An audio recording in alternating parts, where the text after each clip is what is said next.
అంటే అసలు ఏముంటాయండి, ప్లాన్స్ ఏముంటాయండి. అంటే ఇది నేను నిజంగా చెప్పాలంటే అక్కడ పార్టీని కూడా నేను నాకు జర్నలిస్ట్ కాలనీలో నిన్న కూడా చెప్పాను, జర్నలిస్ట్ కాలనీలో పార్టీ ఆఫీస్ కూడా తీసేసాను నేను. కాకపోతే మా జన సైనికులు పోలేదు, మా నాయకులు వదలలేదు నన్ను. వాళ్ళు ఏదో ఒకటి చెప్పని అంటే సార్ వాళ్ళకు చాలా మంది అడుగుతూ ఉన్నారు. నేను చెప్పాను, నాకు మీరు చేసుకుంటే వెళ్ళమని చెప్పాను. అది ఆర్గానిక్గా ఎదుగుండేదేమో. నేను అసలు ఎలాగైనా పోటీ చేస్తాను. ఈరోజు మీరు చెప్పండి, కొత్తగా నేనేం పోటీ చేయకపోవడాలు ఏం లేదు, మా వాళ్ళు చేస్తూనే ఉన్నారు.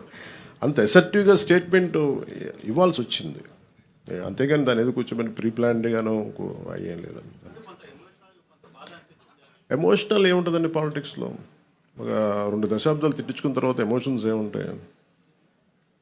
ఇష్టారాజ్యంగా తిడతా ఉంటే ఇంకా భరించడం అనేది ఒక అలవాటు అయిపోయింది అందరికీ. నాకైతే అలా అలవాటు అయిపోయింది. అంతేకాని దాని ఎమోషన్స్ ఏముండవు. కాకపోతే ఏమవుతుందంటే, సో మీరు ఏ వాదనైనా పెట్టుకున్నాం, ఇబ్బంది లేదు. భారతదేశ సమగ్రతను బలహీనపరిచే ఏ విధానాలైనా సరే మేము చాలా బలంగా ఎదుర్కొంటాం. అది వ్యక్తి చేయనివ్వండి, అంతేగాని కొద్దిమంది వ్యక్తులు చేసేదాన్ని మేము అలాగే సమాధానం చెప్తాం. దీనికి ప్రత్యేకించి నాకు తెలంగాణ మీద అపారమైన ప్రేమ, నాకు తెలంగాణ మీద.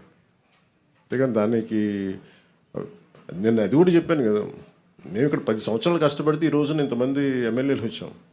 అలాంటిది చెప్పాను, మా వాళ్ళు పని చేస్తారని చెప్పాను తెలంగాణ కోసం. దాని అంత మించి